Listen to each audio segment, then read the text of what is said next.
And hello today. And today I'm going to be talking about the Azerbaijan, or however the fuck you pronounce it, Grand Prix.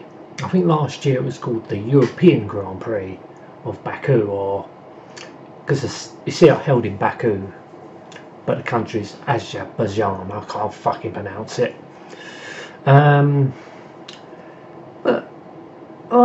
You know, I like my motor racing, especially Formula 1. If you know me by now or follow me on my YouTube. Yeah, if you watched it out there, you probably think, you might think the same as me, I don't know. What happened behind the safety car? Yes, I'm going to root for Jenson Button. I wish he was still in Formula 1 because I would root for Jenson Button. But yes, I'll root for Lewis Hamilton. I know I did say a few things about him on my last video when he won. I think it was it wasn't the Canadian Grand Prix. It was another Grand Prix, and I just thought he was over the top with all his bloody nose studs and bling and all that. We don't want that in Formula 1. But what happened today behind the safety car? Oh, did Lewis Hamilton brake test Sebastian Vettel? No, he didn't. He didn't do that because you could tell he was just at a constant speed going around that corner. He didn't brake. He was just going at that constant speed to let the safety car go up the road so he can get a bit of a cushion to accelerate away. Sebastian Vettel probably didn't realise he was going to accelerate. Well, he probably was expecting him to accelerate, and obviously Sebastian Vettel just went in the back of him, anticipating he was going to accelerate, but he didn't accelerate. He was just going around the corner. Then what happened next? He pulled alongside him and drove into the side of him. I mean, how stupid is that, especially coming from a 4 times world champion?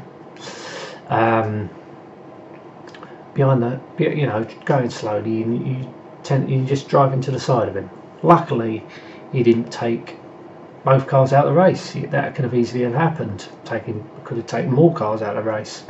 But Lewis Hamilton's a good driver, so he didn't lose the car. And I think, I know it was done at low speeds, but you don't want that to happen. That was just uncalled for. You know, okay, you drove into the back of something, it's still your fault. I mean, even if you're driving a road car, you drive into the back of someone, it's your fault. Pay attention, unless someone's stupid in front and they stop for no reason or reverse. Okay, it's something a different matter. But if you're not paying attention, and the car has to stop for an emergency, keep your distance.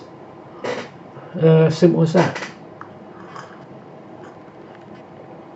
Well, you can't really keep your distance if you're behind a safety car, can you? I mean, if you're about to go racing, you've got to stay as close as to the other car in front, as close as possible.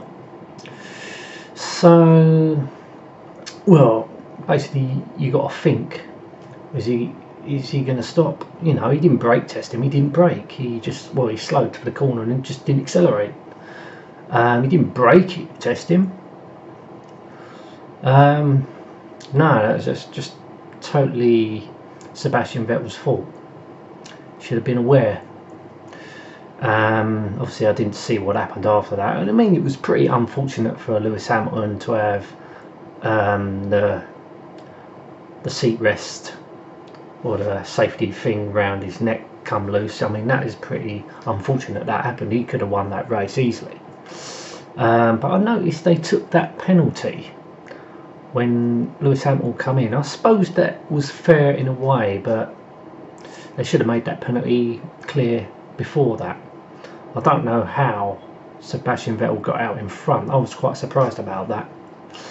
Probably took a little longer to hold that thing down or get a new one, and it probably took more than 10 seconds.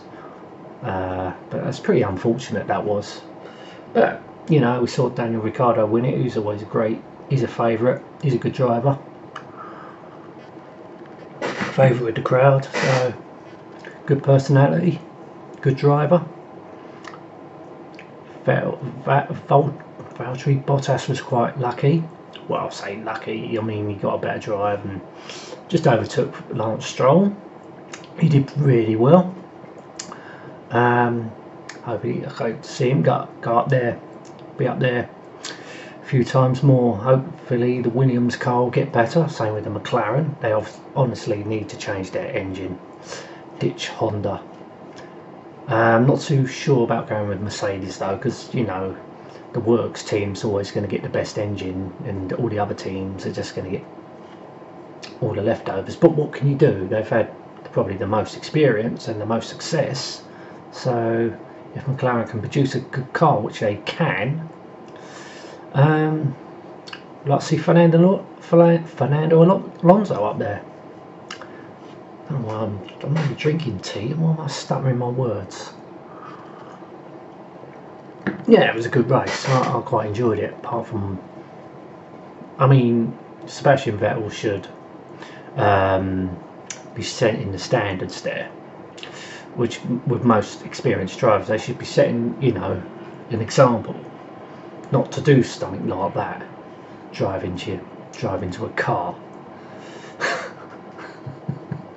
I think he should have got more of a bigger penalty for that. He should have maybe, I don't know, had a grid drop on the next Grand Prix, because that was quite a, you know, you intended to drive into that car.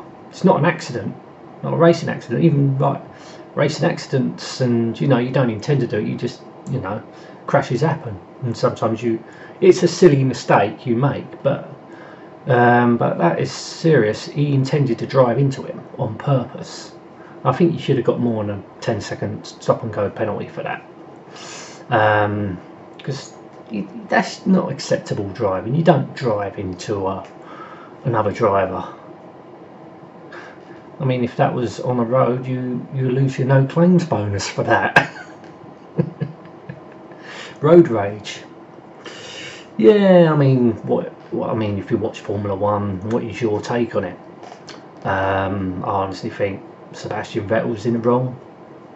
I think the punishment weren't enough, because he still finished ahead of Hamilton, and Hamilton did nothing wrong.